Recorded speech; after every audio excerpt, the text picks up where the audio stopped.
Glitch Productions has 3 layers of marketing. The first one is, let's see. Oh yeah, the fact that they have a product to sell.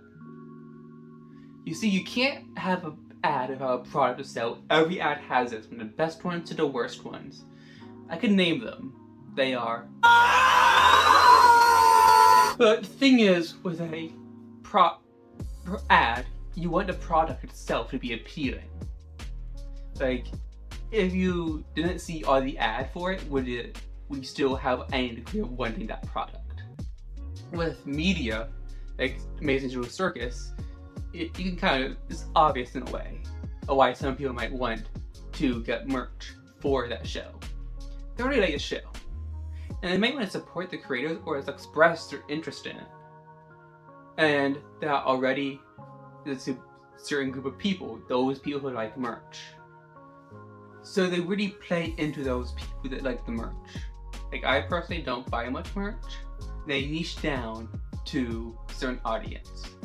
The second layer of Glitch's marketing is that they're using characters to sell, to participate in the advertising.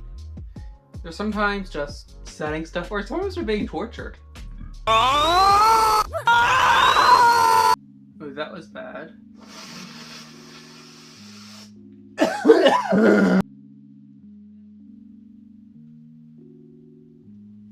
Layer 2. Marketable, lovable Jax. R.I.P. But the use of fictional characters to sell products is not unusual at all. It's actually so common that it has a name.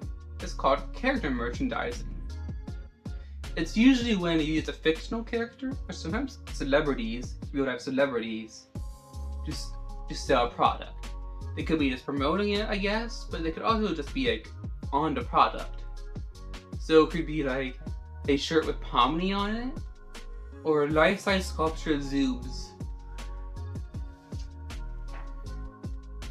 But because people already like those characters, they're more willing to actually buy them.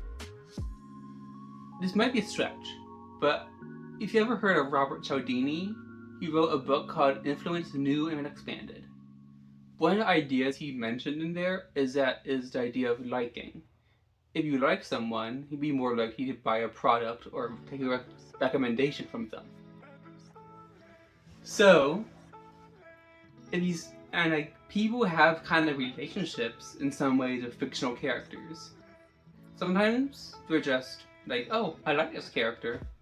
Yeah, but people would like fictional characters, and they have some kind of kinship or familiarity with them. And because of that, they're more likely to buy products with them on it or ones that they would promote. Third layer. This is the deepest layer, but Glitch knows their audience. This is a very common idea, but you want to know who your product is for. It could be anywhere from fans of the show, to people who have this condition, to who lean this one political way. Or all of them in some degrees. And Glitch actually knows this. They know what their the general political leanings, the general desires and everything like that of their audience. So here's an example. Other ads seem to be what I call self-conscious ads, where they are... Need some time to relax? Well, today is your special day, because we're going to the Digital Circus Tropical Getaway Resort. They're explicitly selling something, but they're not trying to hide it. They're actually making it fun. They're not trying to make it high polished or just like, buy this food. They're making a connection and being very blunt about it. It's not making regular ads. And I feel like that this makes fun of capitalism. This whole idea of like cash grab with high polished stuff. Gen Z's view of capitalism has worsened over the past few years. A 2019 Gallup poll showed that only 51% Gen Z had a positive view of capitalism as opposed to socialism. And then 49% was the other way around. Now keep in mind, a lot has happened since 2019, so take this stat with a grain of salt. But because they know that Gen Z is kind of like this, they play into that with their ads. They make some meta jokes. They break general common ideas and factors. Practices, I mean. Another way they do that is just having the little figurines. It makes it feel very home video like an older YouTuber, YouTube time, and to be honest, I find it a bit cheesy.